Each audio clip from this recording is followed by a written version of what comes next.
अच्छा जीअं तव्हां जॾहिं तव्हांजो दौर हुयो जॾहिं तव्हां सिखो पिया ऐं इन फील्ड में तव्हां आयो या हाणे अची विया आहियो ऐं हाणे जो दौर वरी जेको तव्हां वारो दौर हो उन में केतिरो फ़र्क़ु आहे हिकु मतिलबु ॻाइण जे हिसाब सां छो जो अॼुकल्ह त मां जिन खे ॾिठो आहे मतिलबु कॾहिं ॾिसां त एक्टिंग था कनि वरी कॾहिं ॾिसां अड़े सॉन्ग वरी कॾहिं मॉडलिंग मतिलबु ईअं बसि उहो हर कंहिं फील्ड में या कंहिं सिंगर जो बि को शौक़ु हूंदो आहे त मां एक्टिंग कयां पर असांजो वरी इन फ़नकारी सिस्टम सां रहियो ऐं मौसीक़ी जी का ज़बान आहे ऐं असां कोशिशि कई त हर वक़्तु जेको माण्हू ॿुधणु चाहिनि था मौसीक़ी ऐं कोशिशि कई आहे त उनखे थोरो नओं रंग ॾेई सुठो करे ऐं सवली सिंधी में उन्हनि खे ॻाए ॿुधाइजे त जीअं त असांजा जेके अॼुकल्ह बि पहिरियां त हो पर अॼु वरी उहो साॻियो सिंध में दौरु मोटी आयो जेको हिन फोक राग खे पसंदि कयो पियो वञे ऐं लाइव खे ॾाढो माण्हू ॿुधनि पिया सूफ़ी गीत या जेके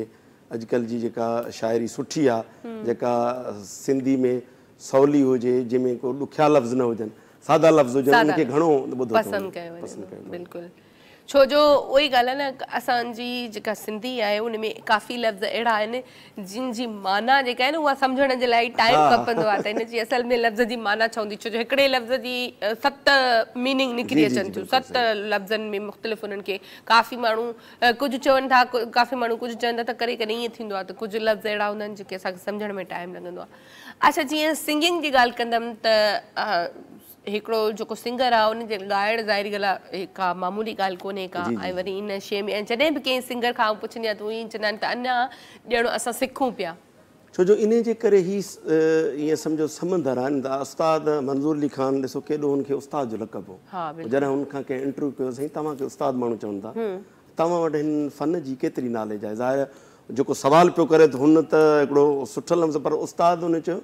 त बाबा हीअ समुंड आहे ऐं मूं वटि एतिरी हिन फ़न जी नॉलेज आहे जीअं समुंड मां को पखी पाणी पीए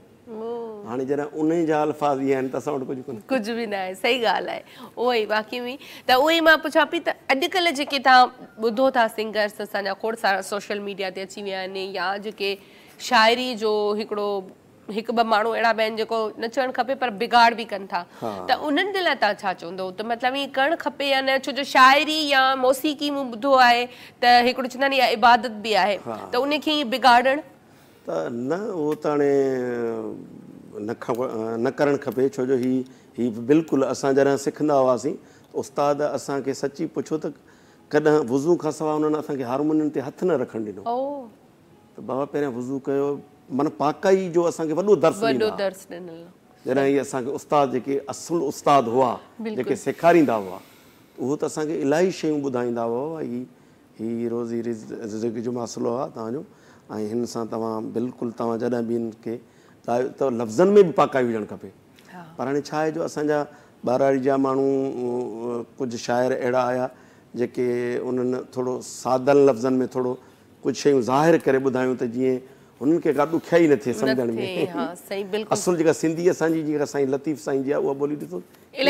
इलाही ॾुखी आहे आम माण्हुनि जे लाइ इलाही ॾुखी आहे बाक़ी जेको ज़ाहिरी ॻाल्हि आहे उहो चवंदा आहिनि लतीफ़ खे पढ़णु ऐं वरी उनखे यादि करणु वरी ॾुखी ॻाल्हि आहे हर कंहिंजे वस जी ॻाल्हि न हूंदी आहे अच्छा जीअं असां ॻाल्हि कयूं पिया जीअं तव्हां चयो त असांजा उस्ताद असांखे ही शयूं सेखारींदा हुया या नंढियूं नंढियूं जेके पॉइंटूं उहे ॿुधाईंदा रियाज़ जो केतिरो मतिलबु हिन में अमल दख़ल आहे ही सॼो अमल दख़ल रियाज़ जो आहे अच्छा हा असां जॾहिं सिखंदा हुआसीं त बाक़ाइदे टाइमिंग मुक़ररु हूंदी रियाज़ करण जी अच्छा हा निमाज़ खां पोइ माना सुबुह जो रियाज़ करणो पवंदो बग़ैर कुझु खाइण पीअण जे घटि में घटि पोइ बि कलाकु हुजणु खपे हा उनजी सुरनि लॻाइण सां हेठि मथे आवाज़नि खे पको करण जे लाइ अच्छा हा अच्छा माना रियाज़ उहा शइ आहे जेका आवाज़ खे पॉलिश थी करे पॉलिश करे थी बिल्कुलु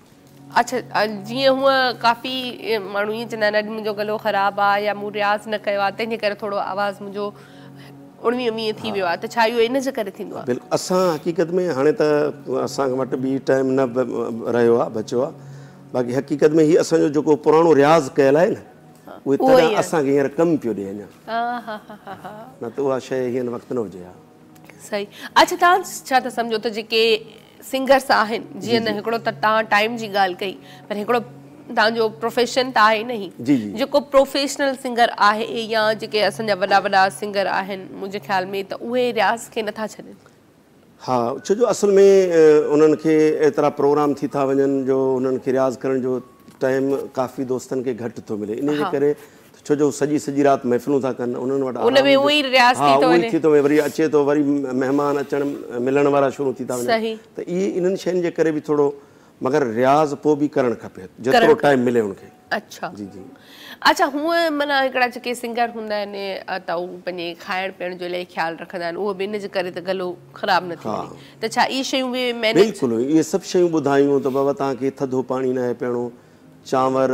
खे यूज़ न आहे करिणो, या तरियल जेके शयूं आहिनि मार्केट में इहे फनकार घटि माना उहे मना थियल हुयूं, तव्हां यूज़ न कयो, उन सां बि असर पए थो गले ते। बिल्कुलु। अच्छा, गले में खराट पैदा थिए थी। हिकिड़ी ॿी शइ तव्हां खां पुछणी आहे त हिकिड़ो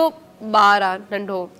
उन जो सुरीलो आवाज़ आहे, माना जीअं नंढपण में माण्हू बचकाना उन में ॻाईंदो आहे त गुनगुनाईंदो आहे, घर में काफ़ी माण्हू चवंदा आहिनि यार तुंहिंजो आवाज़ ॾाढो सुठो आहे, 15-16 सालनि जी उमिरि में मतिलबु केरु ईअं चए तव्हांजो आवाज़ एॾो सुठो आहे, ऐं वरी अगरि उहो छॾे थो ॾिए त छा उन जे आवाज़ ते फ़र्क़ु पवंदो? उहो आवाज़ उनजो न रहंदो? ऐं तव्हांखे ॿुधायां, हिकिड़ी अलाह साईं जे तरफ़ां कंहिंखे ॾात कुदरती मिलियल आहे, हीअ आवाज़ जी ॾात इहा कुदरती थियो, सही, पर पोइ बि उस्ताद चवंदा त बाबा पंहिंजो बेसुरो हुजे बेगुरो न हुजे, छो जो बेसुरो हली वेंदो, बेसुरो इन जे करे चयो त तव्हां सुरनि ते महिनत कंदो, उन ते रियाज़ कंदो, तव्हां ॿुधण जे लाइक़ु थी वेंदो, बेगुरू त बिल्कुुलु न हली सघंदो। ऐं बाक़ी इहा शइ जेका तव्हां ॿुधाई त कुदरती का कुझु टाइम हली करे हुन छॾे ॾिनी आहे, त कुझु अलाह जे तरफ़ां ॾात आहे त उहा शइ हुनखां न वेंदी, पर उन सिखण सां इहे थिए थो त हुनखे ख़बर पवंदी त हुनजी आवाज़नि जो बचाव थींदो, न त न हू सिखियल हूंदो, हुनखे ख़बर आहे त मूंखे हिन सुर ते ॻाइणो आहे त मुंहिंजो आवाज़ जी जेका रेंज हुनखे ख़बर पवंदी, हू अचानक किथे माइक पकड़ींदो या किथे ॻाईंदो त पोइ उनजा हेठि मथे सुर लॻंदा, किथे हुनजो आवाज़ मथे थी वेंदो, किथे घटि थींदो, त उन्हनि जे करे हुनजे आवाज़नि खे नुक़सानु पइजी सघे थो, त उन्हनि जे लाइ बि जेतिरो अलाह जे तरफ़ां हुनखे आवाज़ त सुठो आहे, पर जे अञा सिखंदो त अञा हुनमें जीअं चवंदा आहिनि जेतिरो खीर में खंडु विझिजे हा ईअं मिठो थींदो। बिल्कुलु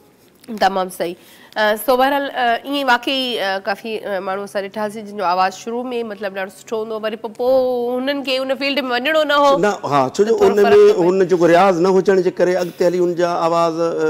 छो जो हुन वटि सिखिया न आहे न, त हुनजा आवाज़ पोइ काफ़ी दोस्तनि जा ईअं ॾिठा त उहे वेही विया। बिल्कुलु, हा ईअं ई आहे। ऐं ॿियो नंढो ॿार जेको हूंदो आहे न, उन जी जवानी जॾहिं जवानी में ईंदो आहे त पोइ बि हुनजा आवाज़ ब्लॉक थींदा आहिनि, पर उनखे महिनत करण सां वरी हुनजा आवाज़ रियाज़ सां वरी खुली वेंदा। छो जो जीअं असां नंढपण खां वठी जवानी ताईं हिकिड़ो चहिरो जीअं चेंज थींदो थो रहे माण्हू जो, ईअं आवाज़ चेंज थींदो थो रहे, थोरो फ़र्क़ु पए थो। सो बहरहाल तमामु सुठे तरीक़े सां तव्हां इहा ॻाल्हि सम्झाई।